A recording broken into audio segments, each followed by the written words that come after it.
what's this world coming to? And a guy like me has a YouTube channel, and he just goes freaking nuts and does whatever he wants.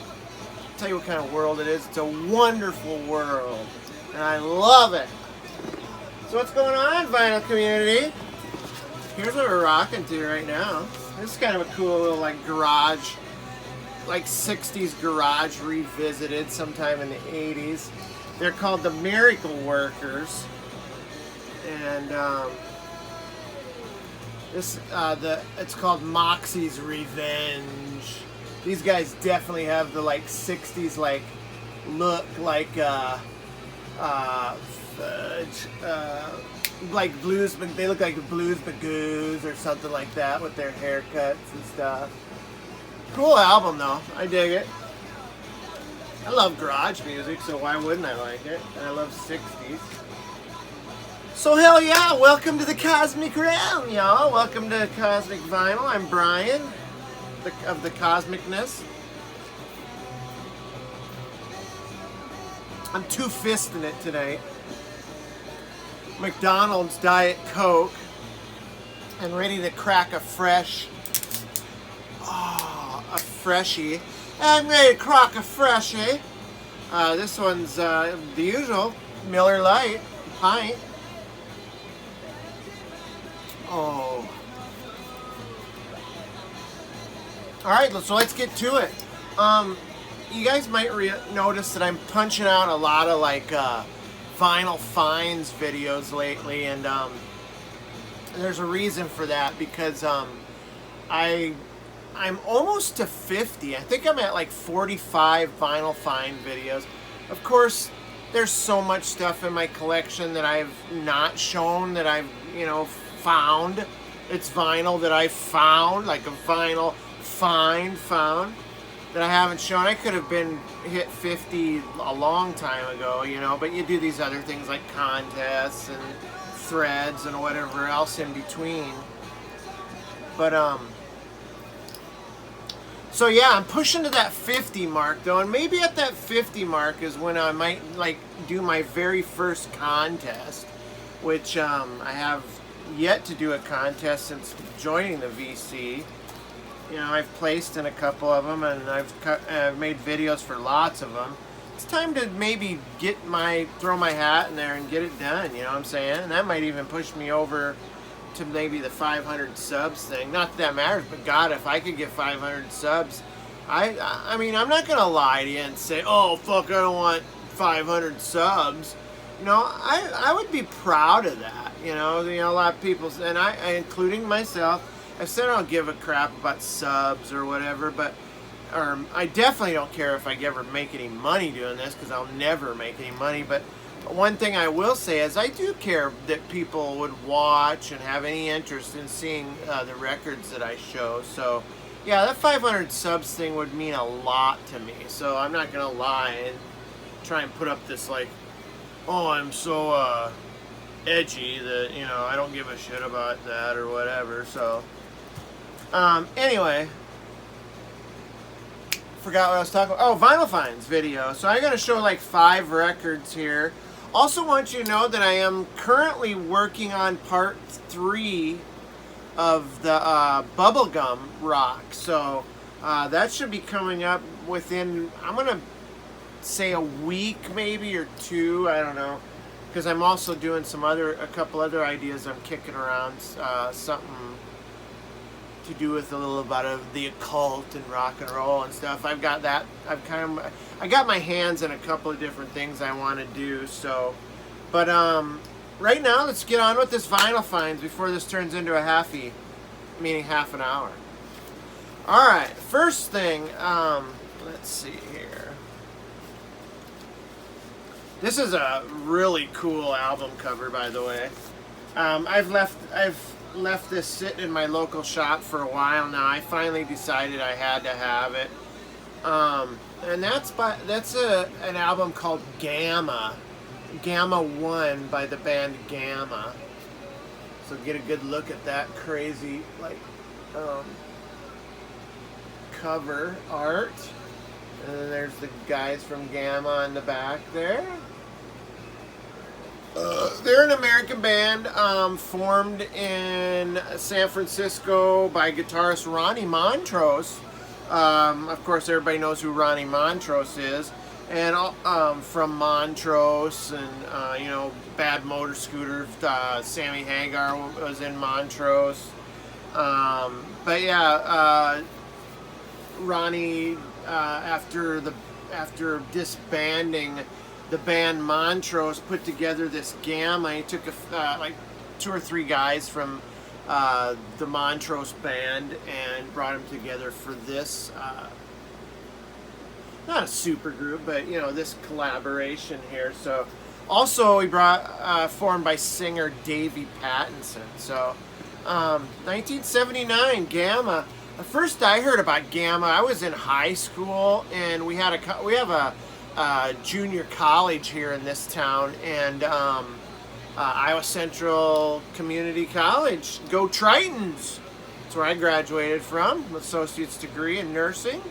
But anyway, they have a college radio station, 88.1, The Point. Played a lot of cool stuff. I thought it was this album that they always played, but it was their second. It was Gamma 2. See, Gamma had 4 albums they released, aptly named Gamma 1, Gamma 2, Gamma 3, Gamma 4. Gamma, Gamma, Gamma, Gamma, gonna give me more. Okay, I don't know why I turned it into that song, but anyway, it's kind of like an AOR-oriented rock.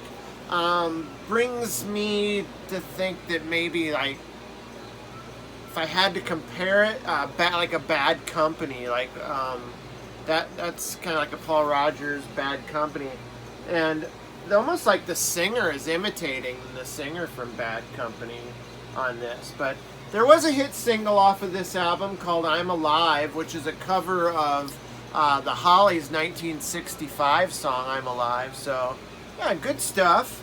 Obviously the amazing cover art. Do you guys know Eric from Plastic Soundwave Cult? Oh my God, that freaking, if you guys don't know Eric's channel, you got to get on board, man. He's got a great channel, a great vibe. He's a cool freaking dude. We've been talking a lot lately. We were talking about whether this is some sort of male or female synthetic being that we're looking at here. And my answer was both. I think that there's a little side boobie right here, and there's like a female features face here, but kind of male face here. So I don't know. You decide. But it's not huge. There's nothing spectacular here. But I'll tell you what, to listen to Ronnie Montrose. His guitar stuff is well worth the price of admission for this. So, yeah, Gamma. I'd go after 1, 2, 3, or I'd go after 2, 3, and 4 too, probably. So, all right, moving right along. Speaking of Eric from Plastic Soundwave Cult, okay. First, let me just say that I got this from him in the mail. He had an extra copy because he had already ordered this, but then he got the series that's the box set that's been kind of that we've seen in the. I've seen people on Instagram and YouTube talking about the 10 trip set of the Brown Acid album series, and he ended up with 2 of them, to make a long story short. So he was cool enough to send me this copy. And I've been kind of dragging my feet about getting into this series. I don't even know why. I love this stuff. I mean, I love like, your Private Press stuff. I love stuff that's really literally right out of the garage or lo-fi. And man, this is so great.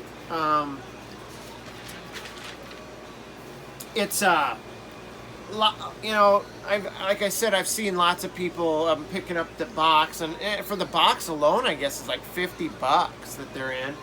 and people are getting them in like not a full set, like there'll be a trip 2 or trip 7. People are waiting on because there's not enough pressed, and they're waiting on future pressings to to get the full set. And that makes me a little nervous. So I don't know how I'm going to go about getting these, but I'm definitely going to get after them. There's a cool story behind these comps. There's this guy named Lance Barisi, and he's the brainchild behind these brown acid trips. And it's it's a series that features like hard rock, psych, garage. It was based on the template of like the Nuggets comp and the Pebbles comp, and he took it to this whole new level where it's like this series. So, but yeah, these are bands that were doomed to toil in the bargain bins, and not only the bargain bins, but in the garbage bins. So yeah, this guy was a DJ, and this Lance Barisi, and he would when he was at shows and going to cities and stuff, he would go into these record stores, kind of not like the ones today that your organized ones, but he would go into ones where he'd be digging in crates, and he'd find these old 45s of these bands like the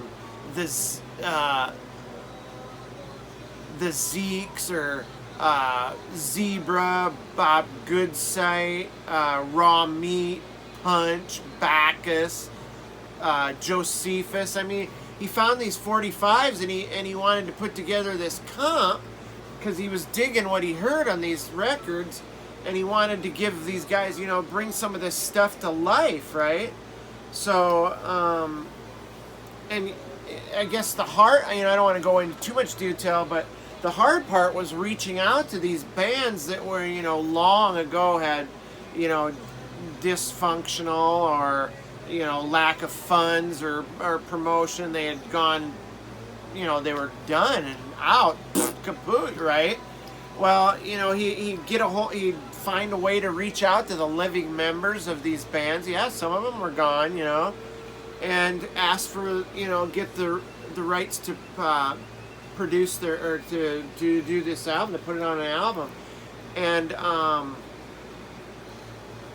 there was a licensing procedure that he went through, so that when this did get put out, that the bands that did this music would get some funds for the that they would get paid for this work that they had done. And I just think that's so great. It's great to dig up some great old music. You could hoard it to yourself, but this guy wanted to share it.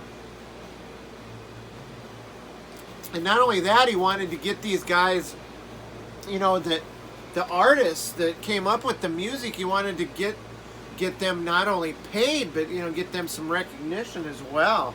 I think that is absolutely killer. Again, some of these bands didn't want anything to do with it. Maybe they broke up under, duress or whatever, and like fuck that. I don't want anything to do with those guys. Blah blah blah. And then some of them welcomed it. And I'm gonna dig into that whole thing once I get some more of these, or somebody out there could do it too. But yeah, this is so fun. I mean, each band I'm sure has their own story about the songs or what happened along the way. So I'd like to know about that. But yeah, this is great. Hard rock, hard and heavy stuff from the 60s and 70s. Remember, don't eat the brown acid, right? Now this next one is another one I've passed over for a while, and I finally decided to pull the trigger on it. And I don't know why I haven't. It's not expensive or anything. But it's this Ultravox.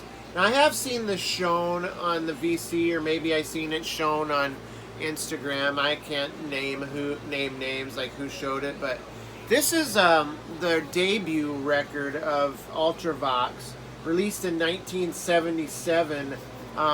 It's British new wave. I guess new wave, but it's got other leanings as well. But yeah, British new wave, featuring John Fox on vocals. Now, John Fox went on to do his own thing, and the band Ultravox went on to eventually become more of a commercially successful band with their song Vienna and whatnot. But I like this incarnation of Ultravox. It's raw. They're hungry. It was also produced by Steve Lillywhite. And then I'm going to say this like it was printed on the album cover with a studio assistant by Brian Eno. So you've got that sort of influence on here as well.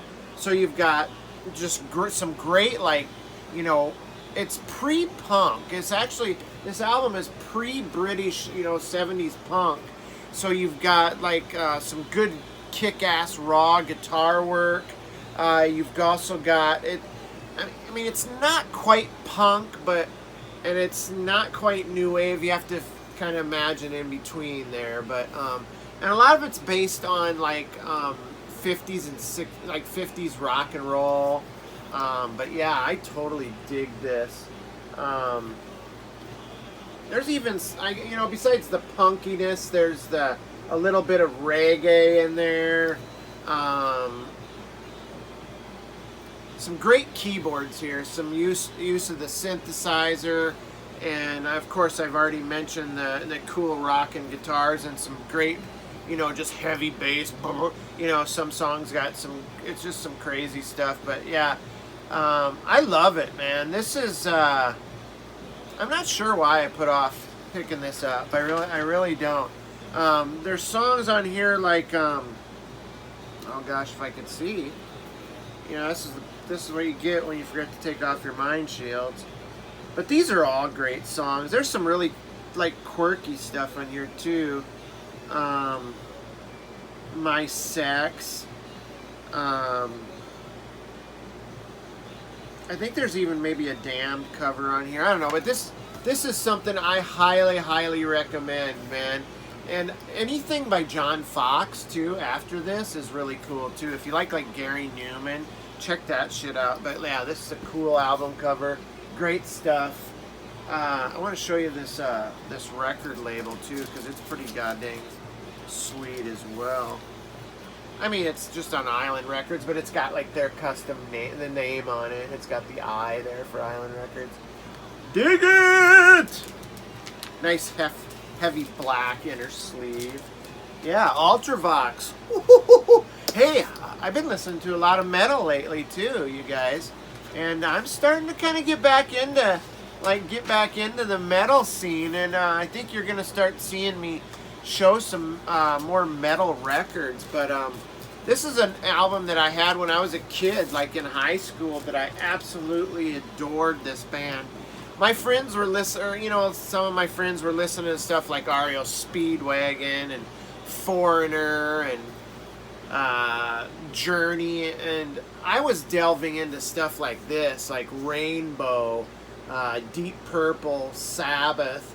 I listened to some AOR too, like April Wine, and I like stuff like that, Aldo Nova, and don't get me wrong, I listened to Foreigner too and all that, but this was a band that I truly, it was bizarre to me too. It was almost kind of like I was walking a scary tightrope, because a lot of the stuff deals with like mystical and occultish type themes, and medieval and demons and whatever. So yeah, I mean, songs like, but then there's songs like just some straight ahead punch you in the friggin' nuts metal rock and roll, like Long Live Rock and Roll, Kill the King. This is a and then there's a beautiful side to this too. It's called Rainbow Eyes. Ronnie James Dio was the vocalist for this band. Richie Blackmore was the the guitar god that's featured here, and then you've also got Tony Carey. You've got I think not Jimmy Bain. Oh, for crying out loud! I gotta take off. I know I had the sunglasses on, but I gotta be able to read.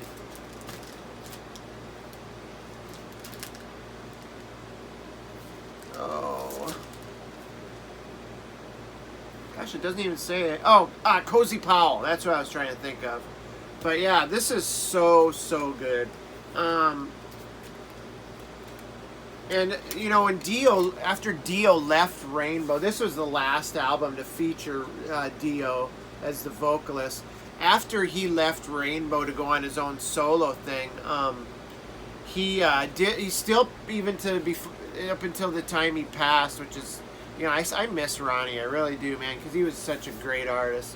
But even before he passed, you know, on tour, he did like songs off of this, like Kill the King, Lady of the Lake, and Long Live Rock and Roll were staples of his live show. Oh, yeah, Gates of Babylon, too. Gates of Babylon is like, that song just blew my mind when I was younger. I was like, this is so great. How about a little trivia? See this, like the crowd here? It's like a concert crowd holding up a banner that says Long Live Rock and Roll. That picture is actually from a Rush concert.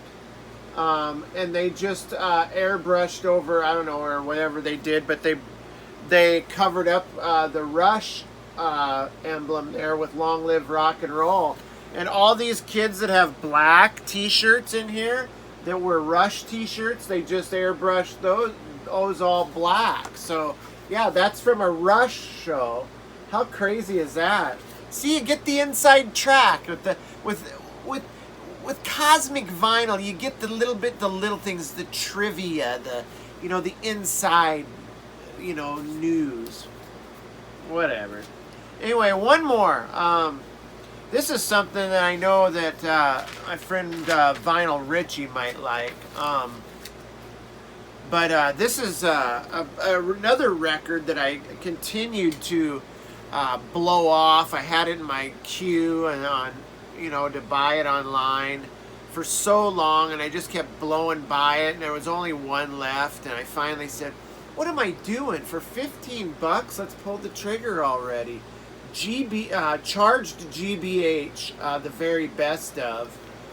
This is, English street punk right here. They formed in '78, and they've maintained a core group of guys, of 3 guys anyway, with a rotating drum seat. So, but the 3 guys are vocalist Colin Abraham and guitar Colin Jock Blythe, and the bassist Sean McCarthy. And like I said, kind of a rotating drum seat. So yeah, this is a killer punk record, just straightforward punk stuff. They were one of the first punk bands that I liked, I think, and I think it's because they seem a little bit, I mean, they're punk too, but they seem a little metal too, and I think that that's maybe kind of bothers some punk fans and vice versa. But check out this vinyl. This is like, it's kind of puke green with a bunch of swirly stuff in it, but I like the splatter green. Yeah, I dig it. It's cool. Woo! But yeah, I love I don't mind colored vinyl at all, man. I think it's a unique thing. It's part of the artwork, I think. I mean, I don't have a problem with it at all. Sure, I like black vinyl, but I still like the colored stuff too. I mean, anytime you add a little flair to something, make it collectible. But this one has some great songs. It's got Sick Boy. It's got No Survivors. It's got Self-Destruct. This is awesome.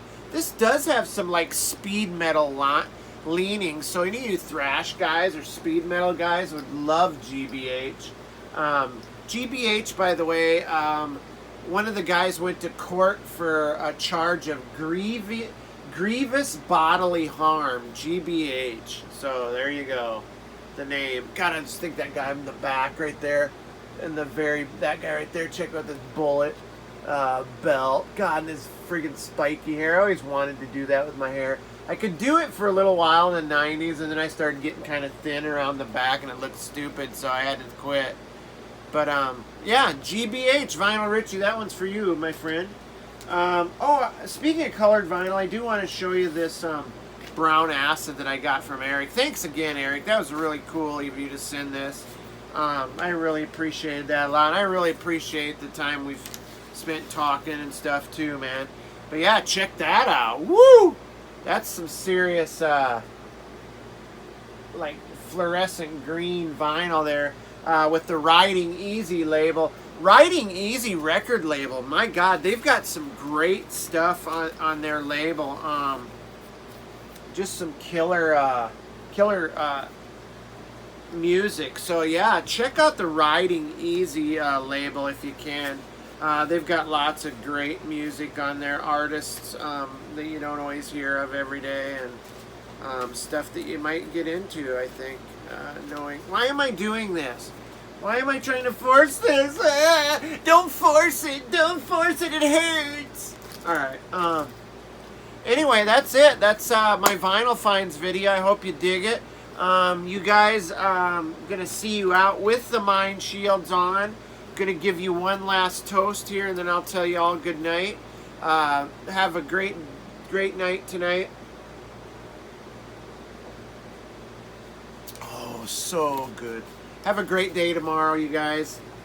And I'll catch you next time. Either it's probably gonna be another Vinyl Finds, who knows? But I'm working on, like I said, the bubblegum video, part 3, and some other stuff. So love you guys, man. Remember, do not eat the brown acid. You might poop your pants. Bye.